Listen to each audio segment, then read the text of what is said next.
Alex Anthopoulos says the Atlanta Braves are buying at the trade deadline, so let's rank the Braves' biggest needs.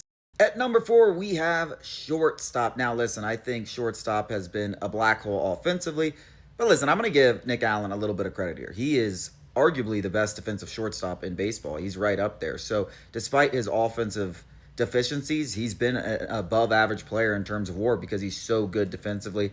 And I think the Braves can afford to lose a little bit offensively at the position, especially given there's not going to be a lot of options. Maybe Bo Bichette if that thing comes to fruition, but I just don't see it being very likely. I think the Braves are okay, at least for now, with Nick Allen at shortstop.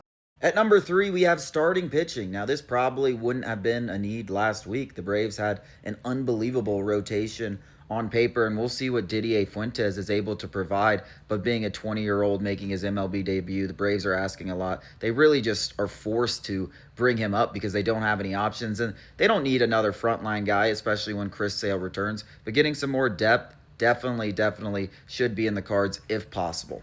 At number 2, we're getting into like the must-haves. If you're going to buy at the trade deadline, you absolutely have to get, and I believe, a high leverage arm, potentially a closer, and bump everybody down. I think that would do. This is very close to being number 1 on my list with the way Rafael Iglesias has pitched this season. I think the Braves desperately need a closer, but they need at least one proven high leverage arm, if not multiple.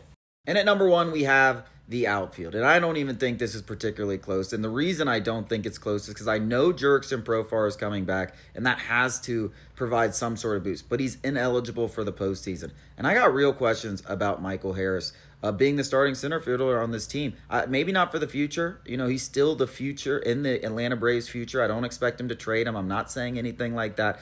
But you have got to get depth in the outfield. Guys that have MLB experience. I'm talking about a trade deadline like 2021, where you went out there and got 3 outfielders. And yeah, you didn't know which one exactly was going to work. Turns out they all did. And that's not always going to be the case. But go out there and get 2 or 3 guys. Didn't cost a lot. Isn't going to cost a lot. They don't have to be all-star caliber guys, but guys with MLB experience that can go hot, get hot, hit lefties, hit righties, and play the matchups, because that's what you need. You need offense. The worst part about the Atlanta Braves right now is their offense, and their easiest way to find offensive pieces is by acquiring more outfielders. Get 2, get 3, get Eli White off the team, get Alex Verdugo off the team, maybe move Michael Harris to the bench, maybe let him have some time in Gwinnett. Go get multiple outfielders and try to fix this offensive mess. It's by far the Braves' biggest need right now.